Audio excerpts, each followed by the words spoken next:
வடமாகாணத்தில் எந்நேரமும் பரபரப்பு, மக்கள் நடமாட்டம், மிகவும் மலிந்த விலை, மக்களால் உற்பத்தி செய்யப்பட்ட பொருட்களே விற்பனை என்று பார்த்தால் அந்த பெருமை கிளிநொச்சி சந்தைக்கு மட்டுமே உள்ளது என கூறிக்கொள்கின்றார்கள்.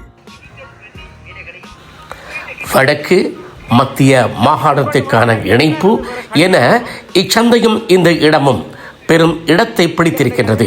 அது மட்டுமல்லாமல் இச்சந்தையிலிருந்து அல்லது பேருந்து நிலையத்திலிருந்து கூப்பிடு தொலைவில் அமைந்திருக்கின்றது A9 வீதியாகும்.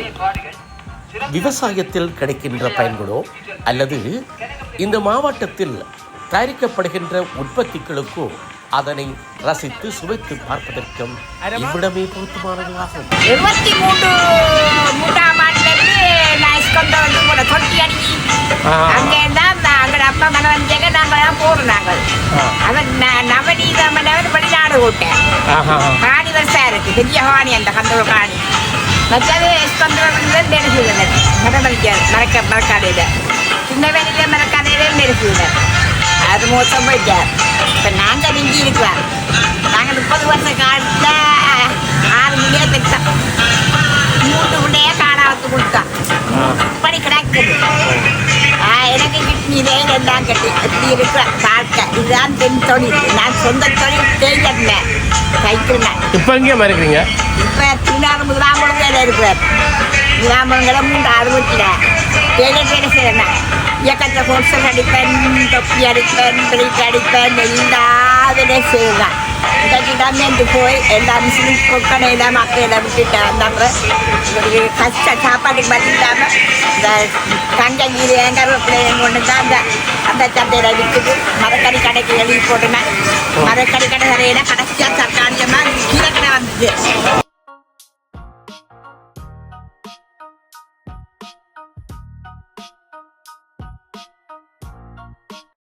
தலைவர் பிரபாகரன் இருக்க எங்களோட வாழ்க்கை செழிப்பான வாழ்க்கை.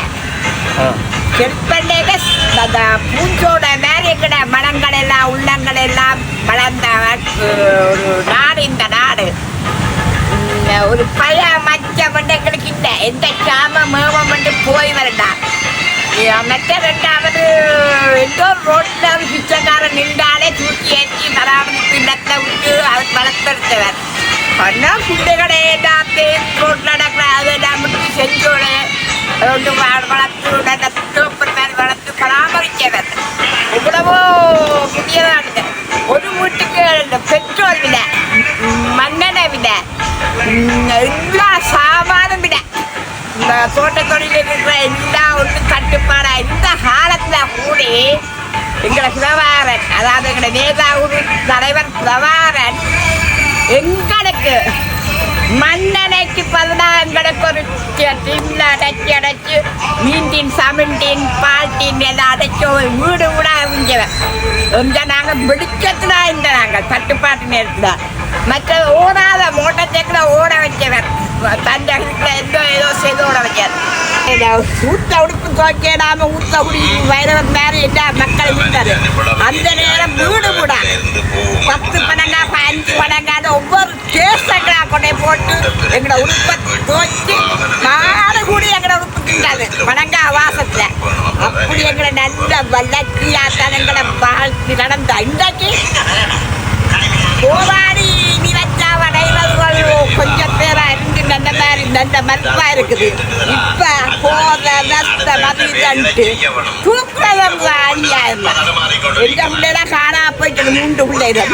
ஆனா ஆமி சுட்டான இந்த மாதிரி ஆமி கொண்டே கொடுத்துறியா. இப்பத்திய மக்கள் தூக்குற சொம்பு அந்த சொம்புது மோட்டார் சைக்கிள் படிச்சாரு. இப்படி அநியாயம் இல்லை. சந்தங்கள் எல்லாம் சாகுது. இடர்கள் பல கண்ட போதிலும் தாம் வாழும் இவ்விடத்தை விட்டு நகராமல் அவ்விடத்திலேயே வாழ்க்கையை நடத்தும் இந்த பெரிய உள்ளம் கொண்டவர்களை நாம் வாழ்த்தாமல் இருந்திட முடிந்திராது. ஷூட்டிங்கை பார்க்கறதுக்கு வாய்ப்பு கிடைத்தது. அவருக்கும் பிரான்சில் உள்ள மக்களுக்கும் அங்கே உள்ள கலைஞர்களுக்கும் தொடர்புகள் இருப்பதாக கூறிக்கொண்டார். தம்பி சொல்லுங்க உங்களை பற்றி. வணக்கம், என்னோட பேர் வந்து ஹிப்ஹாப் சங்கி. என்ன சொல்கிறாங்க, அவங்கள பெருசாக தெரிஞ்சிருக்கா. நான் ஒரு சில பேருக்கு தெரிஞ்சிருக்கு. இந்த செம்மணிக்கெல்லாம் ட்ரெக்கெல்லாம் செஞ்சுருந்தாங்க. அது தெரிஞ்சிருக்கேன். ஃப்ரான்ஸில் நல்ல ஃபேமஸாக போனோம். அந்த செம்மணி கடைசியாக போராட்டமெல்லாம் செஞ்சுனீங்களா, அதுக்கெல்லாம் எங்களோட சாங்ஸ் தான் போட்டிருந்தது. ஹிப்ஹாப் சங்கின்னு சொல்லி எல்லா ஐடிஸ்லேயுமே இருக்குது. டிக்டாக், ஃபேஸ்புக், யூடியூப், இன்ஸ்டாகிராம் எல்லாத்துலேயுமே ஹிப்ஹாப் சங்கியில் அடித்து மாடர்ன் மியூசிக்கெல்லாம் சர்ச் பண்ணிங்கன்னா எங்களை ஃபைன் பண்ணக்கூடிய மாதிரி இருக்கும். உங்களுக்கு நிற்கிற தம்பி மாதிரி கொஞ்சம் அறிமுகப்படுத்துங்க. இவன் என்ன டிஸ்வா வர்ற பேர். இவன் வந்து டிரெக்டர், 2 ஷார்ட் ஃபிலிம், இப்போ ஒரு ஃபியூச்சர் ஃபிலிம் ஒர்க் பண்ணி வந்தார். இவன் வந்து lyrics writer and script writer. டனோயன் அவர பேர்.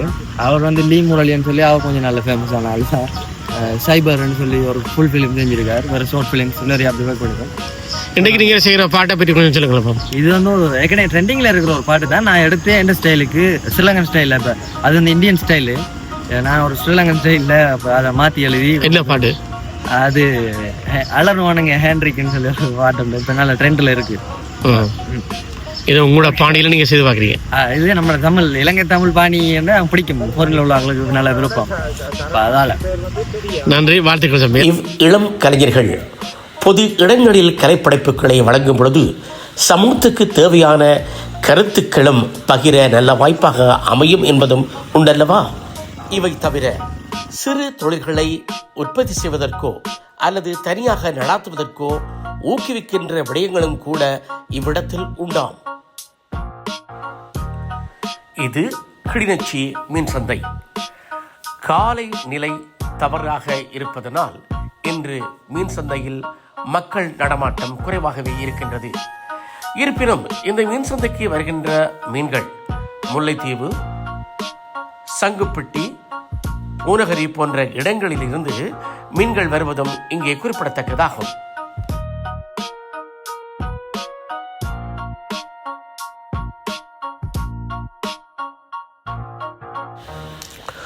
உற்பத்தி, உருவாக்கம், தொழில்சார் நிறுவனங்கள், கல்வி தகமைகள், விவசாயம் வளர்ச்சி என பல்வேறு துறைகளிலும் கிளிநொச்சி உயர்ந்து நிற்கின்றது.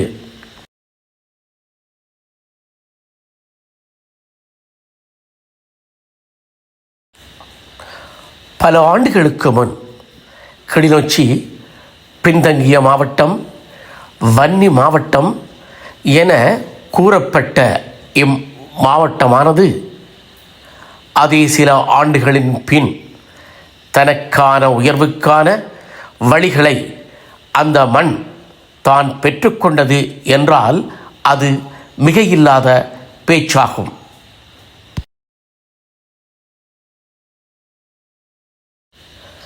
எம் கண்களுக்கு குளிர்ச்சியாக தெரிகின்ற இந்த பழங்கள் நாவுக்கும் ருசி தருகின்றன. அது மட்டுமன்றி மரக்கறி வகைகள் யாவுமே அல்லது இங்கு விளைகின்ற விளைச்சல்கள் யாவுமே ஊட்டச்சத்துக்கள் நிறைந்தனவாகவே உள்ளன. இதுவும் இக்கிளிநொச்சி மாவட்டத்தின் பெருமைகளோடு இம்மாவட்டத்திலேயே உற்பத்தி ஆனவை என்பதும் இங்கே நாம் தெரிந்து கொள்ள வேண்டியதாகும். கிளிநொச்சியை கடந்துதான் பல்வேறு மாவட்டங்களுக்கும் அல்லது ஊர்களுக்கும் என் வன்னியில் இருக்கின்ற பல இடங்களுக்கும் செல்வதற்கு ஒரு பெரும் மையமாக இருப்பது கிளிநொச்சியாகும். கிளிநொச்சியை அண்டித்துள்ள மாவட்டங்கள் அல்லது ஊர்கள் யாவற்றிலும் இருந்து வருகின்ற விளைச்சல்கள் அல்லது உருவாகி வரும் உற்பத்திகள் யாவற்றையும் ஒரு பொருத்தமான இடமாக இந்த கிளிநொச்சியை தேர்ந்தெடுத்து அங்கு வியாபாரத்தை மேற்கொண்டு பலரும் வளர்ச்சி பெற்றதும் இங்கே குறிப்பிடத்தக்கதாகும். பெரிய நிறுவனங்கள் மட்டும் இங்கிருந்து வளர்ச்சி பெற்றது என்று குறிப்பிட முடியாது. ஆரம்ப புள்ளியிலிருந்து தமது கடின உழைப்பால் முன்னுக்கு வர வேண்டும் என்று எண்ணுபவர்கள் இம்மாவட்டத்தை தேர்ந்தெடுத்து இம்மாவட்டத்திலே தமது உற்பத்தியை பெருக்கி, அதாவது சிறிய தொழில்களை செய்து பெரிய நிறுவனங்களாக மாறிய கதைகளும் இங்கேயுண்டு. ஓர் மாவட்டம் தான் தனித்து உயர வேண்டும் என்றால் அனைத்தும் இருக்க வேண்டும், தயாரிப்புகளும் இருக்க வேண்டும். அதேபோல்தான் இம்மாவட்டத்திலே உருவாகி வருகின்ற சிறந்த திரைப்படங்கள், ஏன் ஒளிப்படங்கள், அதை தாண்டிய பொழுதுபோக்கு பாடல்கள், உணர்வுமிக்க தாயக பாடல்கள் என படமாக்கப்படுவதும் இங்கே குறிப்பிடத்தக்கது. அந்த வகையில் ஹிப்ஹாப் சங்கி என்பவரால் கிளிநொச்சியில் அந்த சந்தையிலேயே ஒரு பாடல் படமாக்கப்பட்ட போது நாமும் அதை பதிவு செய்திருந்தோம். கிளிநொச்சியில் அனைத்து ஆலயங்களும் உண்டு. அதேபோன்று வரலாற்று பதிவுள்ள இரணைமடு குளமும் உண்டு என்பதும் இங்கே குறிப்பிடத்தக்கதாகும்.